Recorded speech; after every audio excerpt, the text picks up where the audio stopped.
Now we're going to take things to Boone, North Carolina, and the Appalachian State Mountaineers, head coached by Dow Loggins, who was in actually his first year as the App State head coach in 2025, going 5-8, making a bowl game at 5-7 due to some bowl outages and things like that. They would lose the bowl game, so it was a little bit of a step back for them. But as you can see, man, this program has had some success in the last 10-15 years. They were once an FCS power. They beat Michigan, as we know, 20 years ago. So man, this program has some history, and we're looking to continue to build that thing up, get them back to that top level, that high-end G6 level that they used to be at. We have a pretty good roster to start here with 71s across the board, but man, 2025 was not kind to us, going 3-9, 2-6 in the Sun Belt. So a little bit of a worse season than they actually had in real life. And we've got some work to do. We've got to build this thing back up. And man, a lot of those changes are going to have to start on the defensive side of the ball, allowing 34 points per game, giving up one of the highest rushing yards per game totals in the entire country. So we've got some work to do on defense. Only 2 persuasion chances, and we're staring at the loss of multiple starters. I don't know what we're going to do. We're going to have some tough decisions to make. I'd love to keep Griffin Scroggs. Actually know Griffin a little bit, recruited him out of high school when I was at Liberty. We're going to try to persuade him, and he's going to stay, which is good because he's very high persuasion chance, 74 overall guard. We're going to need help along the offensive line. There's no doubt. And given how bad our defense is, I really don't know if I want to keep McCantos, but he was one of our better defensive players, so I got to take my shot. And really, it's not going to matter because he wants to leave anyway. Man, recruiting was really not much better. I mean, I guess that's what you get when you're a 3-9 team with pretty low procedures anyway. 131st ranked class, but we did sign a couple 3-stars. That's always encouraging. And that's going to bring us to the 2026 season, where we are going to do the exact same thing. We're going to simulate all the way ahead. We're going to simulate the entire regular season to see what happens. And we would finish 8-4, first in the Sun Belt, 5-3 in conference play, first in the Sun Belt, with an opportunity to avenge our loss against South Alabama earlier in the year, this time in the Sun Belt championship game. And as you can see, our roster took a step back, man. 65 overall, 66 offense, 64 defense, but we're at least evenly matched against South Al. So let's jump into this game and see if we can secure a Sun Belt championship in only our second year of the dynasty. And it's not going to come easy. Down 3 in the fourth quarter, just over 4 minutes ago. We're going to pull it. We're going to throw it on the pop pass to our tight end down the field. He's going to outrun the entire South Alabama defense to take the lead. But this is the tricky South Al team, man. They're not going to go away easily, as we would throw it to our guy trying to retake the lead again, and he breaks the tackle. Let's go. Oh my gosh, we are going back and forth in the final few minutes of the game as we would dive and sneak into the end zone to reclaim the lead. A lead that we would hold for the rest of the game. Our defense would get a stop. They would show up, make a ton of plays, and secure us the Sun Belt Championship. If you can believe it, in only our second year, we would get to 9 wins before we would face Iowa State in our bowl game and get demolished in the New Mexico Bowl, unfortunately. But a 9-5 season, a huge turnaround compared to last year. Look at our quarterback, JJ Cole, man. 4,000 yards, 22 touchdown passes. Heck of a season. He does have a deal breaker, though. I don't know if we're going to be able to keep him. And Kanye Roberts, same thing. 1,200 yards, 8 touchdowns. And look at our receiving core, man. 2 1,000-yard receivers, another 800-yard receiver, multiple touchdowns, some strong performances on defense with multiple players registering double-digit TFLs, couple interceptions. We took the ball away a little bit. We still have some work to be done there.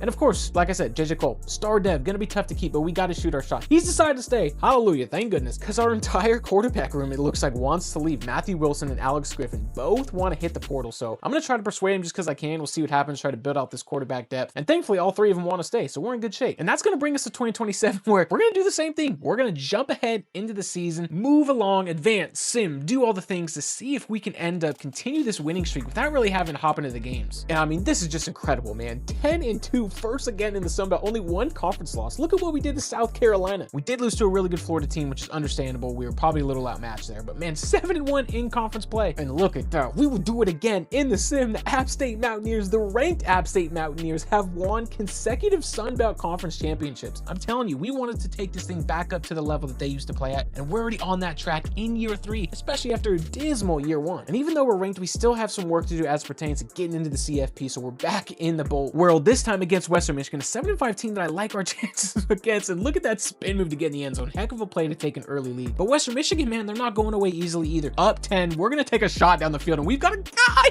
Oh, what a catch. And he breaks a tackle down the field, pulls away. Our offense, man, this passing game is unbelievable. Our receivers are making plays left and right. But with 2 minutes left on 4th and 7, this is pretty much the game. We're down to 2 timeouts, and we're going to throw it. Oh, it's incomplete. But I think we're going to get PI. We are going to get a pass interference call, a huge critical mistake by Western Michigan to keep us alive and in pursuit of a 12-win season. So now we've got it here, 1st and goal, a little over 40 seconds left. Now, Western Michigan still has all 3 timeouts, and even though we're going to pull it and throw it on the RPO and score a touchdown, we still got to play defense. We still have to prevent them from moving down the field. 9 seconds left, 1st and 10. They have 1 timeout left. They're going to throw. Oh, it's intercepted. The corner makes a tremendous break on the ball, and he is going down the field. Look at the quarterback. He's almost going to catch. He does catch him, but with 1 second second left. That's going to do it for Western Michigan, and your App State Mountaineers are going to finish the season an astounding 12-2. And look at our quarterback JJ Coleman, a new single season passing touchdowns record. Heck of a year, heck of a career really for him. And we would finish the season ranked 19th in the country heading into the players leaving section where, you know, we have 6 persuasions, but of course we're always going to have a handful of guys that want to leave. Now thankfully we can use all of our persuasion chances on all 4 of these players, including starting really with Bucky Farmer, who wants to stay. We're really off to a good start here, and we'll keep all 4, so that's a really good opportunity for us to continue building this roster. And look at the jump we've made in recruiting, man. 82nd overall with 9 3-stars, 18 recruits overall, so really good quality, really good quantity, given, you know, the fact that we're App State and we have our recruiting struggles. But that's what a 12-2 season can do for you. Now the start to the 2028 season would be a little disappointing with an early loss to Toledo and then another loss to ODU. Now it's tough to win all your games, but man, you really would like to have started 4-0. And that's going to bring us to a big in-state matchup with NC State. 15th ranked NC State coming to us in Boone. We're going to convert on 4th and 2. Now we've got 2 minutes left. First and goal, the 2-minute warning. They have no timeouts left. We're going to pull it and throw it, and we're going to thread the needle to our stud tight end. We would take it to NC State at home, 24-13, a huge home upset. And we would ride that momentum to a 7-game win streak and another appearance in the Sun Belt Conference Championship against a ranked Arkansas State team that is a little bit better than us on paper. But look at this tie game, 21-all, under a minute left. You already know we're going back to the well, back to our stud tight end. I think that's Galloway. 30 seconds left. They have 3 timeouts left though, so we've got to really milk this clock, and we're going to go back to the RPO, throw it on the bubble. The rare time we throw it on the bubble, get disrespectful with the celly, take a little bit more time off, and that is obviously going to be enough to defeat Arkansas State and finish with a 3rd consecutive Sun Belt Conference Championship. What a run, what a Sun Belt dynasty we've built in such a short amount of time. And how about this? Our offensive coordinator Walter Morton is going to win the Broyles Award. That's our first Broyles Award in this entire dynasty series, in addition to our first Mackey Award in this entire series with our stud tight end Dylan Galloway, number 87. And would you look at this? We have made the college football playoff, and look at who our opponent is. Do you guys remember the first time that these 2 teams ever played? This is it right here. Gensel ready. The snap's good. The whole the kick. Oh! The kick is good. The Mountaineers are going to try to take it back to the big house. 30, 20, 15, 10. The Mountaineers have just beaten the Michigan Wolverines.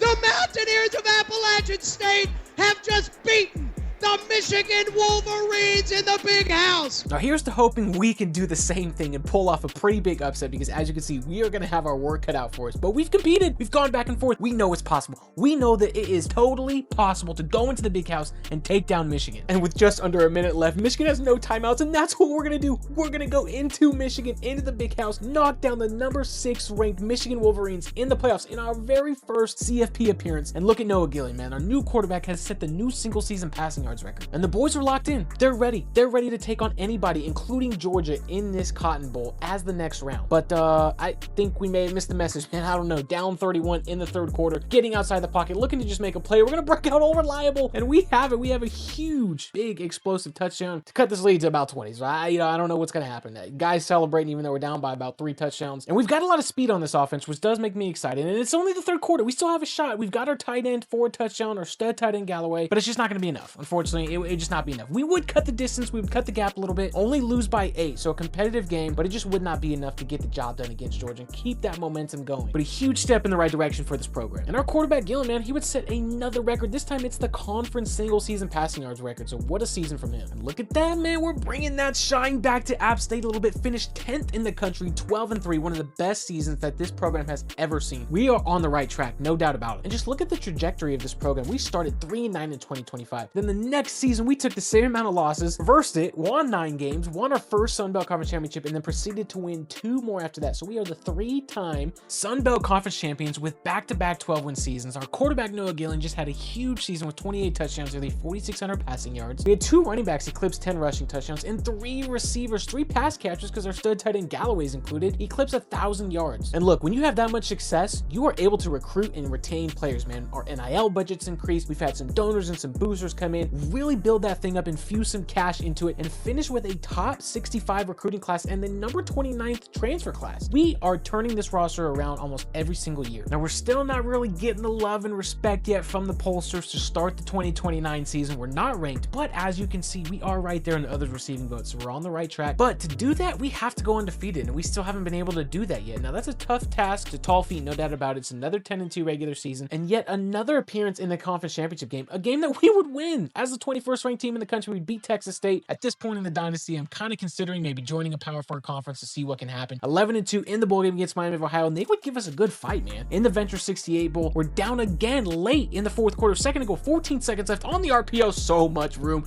We're going to celebrate, get a little disrespectful, go for two. We have to go for two and convert this so they can maybe kick the field goal, and we get it. A tight window throw with 12 seconds left. That's going to seal Miami of Ohio's fate, and a 12-win season for the third straight time is going to yield a ranking of 14th in the final season poll. And I'll tell you what, we are really going to miss Gillen as the redshirt senior. He's led us over the last 3 seasons. He didn't have as many passing yards this past season as he has in years past, but the touchdown interception ratio really improved. The receivers did their thing, but it was the defense that really kind of stole the show this year. They made huge strides and improvements in pretty much every statistical category, and they were a huge reason, a huge factor behind our 12 wins yet again. And that's going to kind of propel us to this 2030 season where we would see the fruits of our recruiting labors, our retention labors starting to pay off with this roster. It's pretty much the highest it's been in this entire dynasty, really since the first season when we started this dynasty, and we were in low 70s. And look, we're going to need all the help we can get taking on Ohio State. I don't know how our AD got Ohio State to come here, come on the road to App State, but they did. And look at, we're taking a shot down the field, split the safeties. I'll tell you what, they still haven't fixed that bug, man, where the safeties take that horrible angle. The defense would tighten up and only give up a field goal, so we're down 6. If we score a touchdown, it's going to be over. I think we're going to throw it to the tight end off the pop, and we have a 1-point lead, which is going to be enough to put away the Ohio State Buckeyes at home. They came to us. The number 2 ranked team in the country came to Boone and is leaving with a loss to start the season. Let's go. And we would again ride that momentum, lean on that huge victory over Ohio State all the way into the regular season, and eventually yet another Sun Belt Conference Championship game, this time again against Texas State. You know they're going to be looking for revenge. But with a little over a minute left, you already know what time it is. We're going deep. We're taking a shot down the field. We are going to pull away with about a minute left, and even though they had 3 timeouts, it would not be enough for them to overcome. Your undeniable kings of the Sun Belt have claimed yet another conference championship. And look at our boy J.R. Venable, man, a new single-season passing touchdowns record, and that would propel us into the college football playoff as the 11 seed with a tough matchup, having to go on the road to Clemson, a little North Carolina, South Carolina matchup. Look at the sim. The sim would not lie, man. The sim would prove the state of North Carolina's superiority, and we're moving on to the next round. And we've definitely been putting that ball in the air, man. Look at Emmanuel Boo, new career receiving touchdowns record, and now a shot at the Alabama Crimson Tide in the Fiesta Bowl, man. Gonna have our hands full against the number 3 ranked Tide. And as you can see, we're down 7, but 4th and goal here. We gotta have it. We go over the top to tie the game up in the first half. Now we get a little greedy and try to go for 2, which we wouldn't end up getting. We're down by 8, so we're gonna have to go for 2 again. Hopefully it doesn't bite us in the butt. We're just gonna put it up, and he's gonna fumble. No way. There's no way they're calling that a catch, man. That has to be an incomplete pass. And the refs would get it right, reverse the call, incomplete pass. So we'd move the ball down the field a little bit. And now with just over 2 minutes left, we're going to hit it off to our back on the RPO who's going to score. Things are getting a little more interesting here. We would get the 2-point conversion. Now with just over 2 minutes left, we're going back to the well. The safety's flat-footed. No idea what he's doing, but we have a lead over Alabama in the Fiesta Bowl. And we would sustain that lead and hold on for a big-time win in the Fiesta Bowl, including another touchdown to upset the Crimson Tide. And now we are just 2 wins away from being national champions. And JR would continue his historic season with now a conference record for passing touchdowns in a single season. And the same for Emmanuel Boo. He's got a new career record as well for receiving yards. And awaiting us in this hunt for a national championship in the Cotton Bowl is going to be the vaunted Tennessee Volunteers. And hopefully it goes a little bit better for us than the last time these 2 teams met. And we know how tough they're going to be. We're down 17-28 here, 1st and goal. Plenty of time left. We have 3 timeouts. We're going to give it to the back who's going to skate and slither. Probably not the best path, but we get in the end zone. We're down 6. 20 seconds left. If we can score here on 1st and goal, we are going to have an opportunity to take this lead as long as we make the extra point. And with time winding down, we're going to give it to the back who's going to go over the top, really for no reason, and take the lead. And it's just the last play of the game here for UT. It's good if it goes, and he gets hit as he throws an incomplete pass. And we have remarkably moved to the doorstep of a national championship, the first national championship in FBS history for App State. And we would avenge that loss to Tennessee all those years ago to move on and claim that Cotton Bowl. And this storybook season is going to end really the same way it started. I mean, we didn't begin the season with Ohio State as our first game, but they were our second game of the year, so you know they're going to be looking for revenge, man. They are not happy about the fact that we beat them to start the year after they went on the road to Boone. And look, man, they have our number early. There's no doubt about it. Down 17. We're going to take a shot down the field. There go the verticals. What a play by the wideout. He's going to break a tackle and score. What an unbelievable play by the offense to give us the spark that we need to start chipping away at this lead, move ahead to the 3rd quarter. 1st and goal. We're going to dump it off to the back. There goes the screen. Tremendous blocking. Man, these offenses are trading punches. We're down 10. We still have to find a way to to get back and eclipse this lead. Our defense needs to make some plays. We're going to throw it up to our receivers again. Look at that Ohio State DB, man. What is he doing with the somersaults? This is crazy. Down 6, fourth quarter. This is it. 3rd and goal, man. This is the game. If we can score it on the QB sneak, we're going to get it, and we're going to need to make this extra point. This is the most pivotal extra point we've ever kicked before, and it's up, and it's good, and Ohio State does still have 2 timeouts left. Heck of a drive by us, too. But it's not going to matter. Our defense would show up, get pivotal stops, get us the ball back, and that would be it. That's right. App State has won the national championship. That national championship trophy is coming home. And some more work from our historic passing game with more single-season records being broken through the air. And Coach Dow Loggins, man, after 3 straight 12-win seasons, especially going back to 2025, when we started 3-9, got to 9-5, kind of plateaued at 12-win season, we went 17-0 to secure the national championship. Venable closes out his career as a national champion with over 5,000 yards in his last season, 47 passing touchdowns, a 1,000-yard rusher with 15 rushing touchdowns, 2 1,000-yard receivers. Obviously, we know Boo is a stud. We had another stud tight end in Ifedi, 2 900-yard receivers. So we had 4 receivers over 900 yards. We had a bunch of stud defensive performers, 26 TFLs and 15.5 sacks. That's one of the better defensive performances I think I've had in this dynasty, and 5 interceptions. So man, our defense, our offense, we were getting it done on both sides of the ball. Dow Loggins has made good on his promises to rebuild this program, take him to the next level, lead him into that national landscape with a 65-21 record during his time there. Strong record in the Bowls, strong record against rivals and top 25 teams. So man, this was a ton of fun to do this with App State. Obviously, I'm super familiar with their program during their time at FCS, and then even obviously into the G6 in the last 10 years. So really fun time playing in Boone, leading App State to a national title.